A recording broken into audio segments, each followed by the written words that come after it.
colossal undead monstrosity, swarmed by a host of zombies, rises from a field of corpses, lumbering towards our hero, raising mighty rocks above its head and hurling them into the distance, as a cloud of flies buzzes around it with an aura of corruption. As the heroes walk into a cave, the shadows jump to life, and a black cloud streams out from a shadow dragon. Sounds pretty cool, right? Let's make sure it is.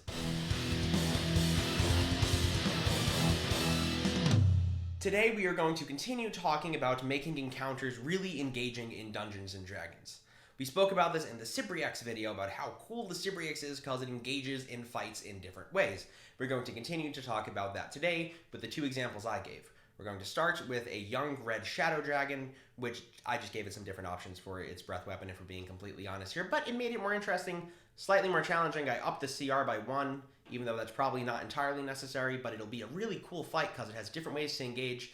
And then there's also a Rot Giant, which I completely designed because I'm thinking about using Oricus pretty heavily in my next campaign, and I wanted to make sure that I had something that was big and cool for my players to fight early on to show that the Demon Lords of Undeath's touch is beginning to spread throughout the land. Something to note before you jump head on into this video, when I usually homebrew monsters, I probably won't work out a whole stat block. I did this because I care about you guys.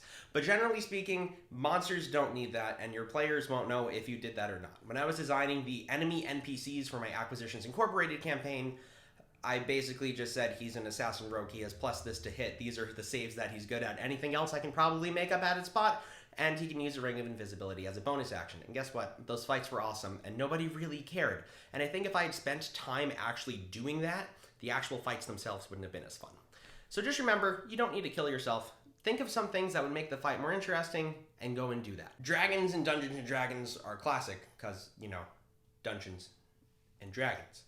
But 5th edition dragons tend to not always be the most fun thing to fight, because it's a very swingy fight. Either the breath weapon annihilates people, but when it doesn't recharge, it doesn't really have that much punch, and your party can take it down pretty easily. Now, something I did when I ran a Shadow Dragon was I gave it some Shadow Demons as minions to help it out, using the minion rules, which you should be using, which I can cover if you need me to, but I don't need to because they're all over the internet. Using the minion rules, so my players could just annihilate it, but it was still a threat that they had to deal with, and they couldn't just spend the whole time ragging on the Shadow Dragon. Shadow Dragons themselves have some basic rules, which I'll go over right now. This is the young red one from the Monster Manual, which I just modified a little bit. So same basic stats, all the Shadow Stealth and all that jazz, same attack actions and all of that.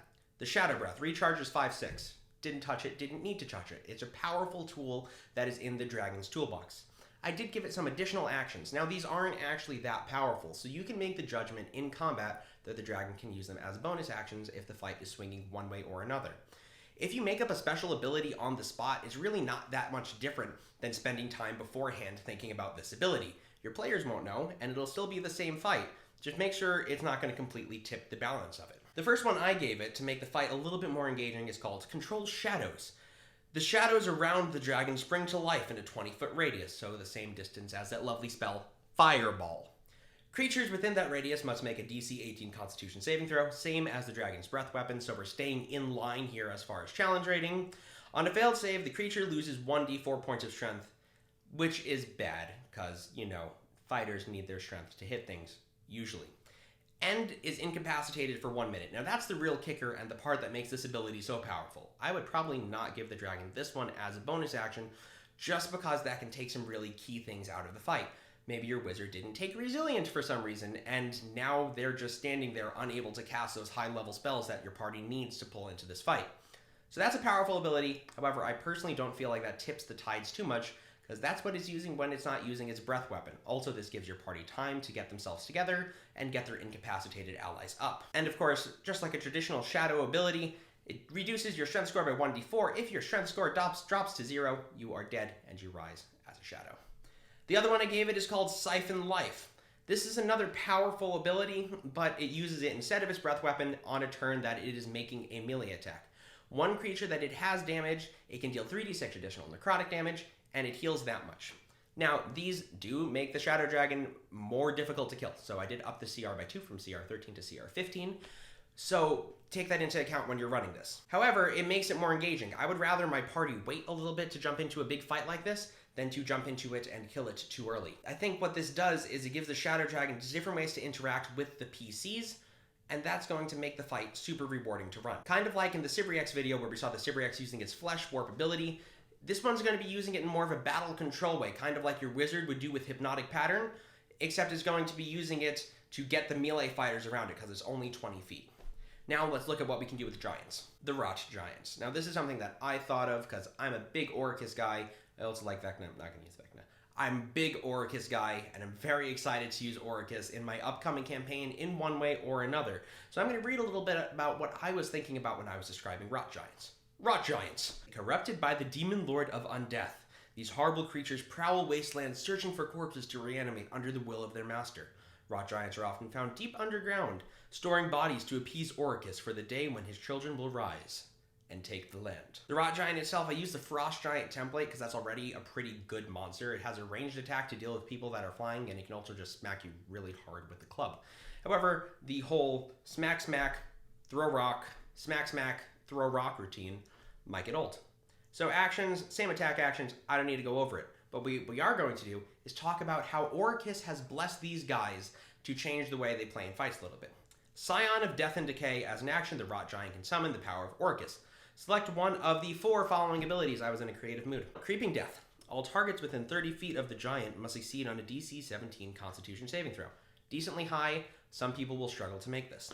Those that fail suffer 2d8 necrotic damage, or half as much as on a successful save, and are poisoned until the start of the giant's next turn. That's a pretty strong ability. You deal damage that's not usually resisted unless somebody's playing like an Aasimar or a vampire. And poison's not a great condition. Now there are like grungs and dwarves that just ignore it, but those people that are affected, they're not going to enjoy it. Of course, clerics and bards and other support casters can help you out here with a spell like Lesser Restoration, but it is something to think about. Withering Blight. This is something that I took from our friend the Cybriex. All targets within 30 feet of the giant must succeed on a DC 17 con save. On a failed save, they gain 1 level of exhaustion, and strength-based weapons deal half damage until the start of the giant's next turn. This is similar to a spell that we all know and love called Ray of Enfeeblement, and it just gives the giant another way to interact. I really wanted to focus on the fact that Oricus is a very difficult opponent, and that he will have a more casty follower, even if that follower is a big dumb giant that was throwing rocks at people before it was reanimated. Focusing on that gave it some more powerful abilities, and I think it just made it more engaging. Finally, the real kicker, and I gave this one a recharge. You could probably limit this to once per day, and it would still be super strong. As an action, the giant may cast Dance Macabre at will, as if it was a 7th level spell. That's strong, and I get that, but we are just talking about one giant here, so ultimately not that big of a challenge. I made it CR 10, up the CR by 2 from its previous stat of CR 8 to account for the new damage. I would personally run this along with some other undeads, maybe use some Bodak or Spawn as a lead up to this to show that Oricus Touch is affecting the land. And then when the fight kicks in, give this some undead to help it out. Maybe give it like a martial undead ability similar to the Death Knight, where you can hang out with the undead, give them advantage on turning, and make it feel like undeath is an actual problem. That is a cool stat block, I feel like, because it gives us a different way to play a classic monster. An already really good monster, but just take it a little bit further to make an engaging fight. Stick around for more videos just like this where we'll be designing monsters. If you want, I was thinking about doing a live stream where I sat down with some of you and actually worked this stuff out. Tune in next time where we're going to talk about more D&D stuff. We filmed all of our planned videos, so leave us some suggestions down below. Have some fun and roll some dice.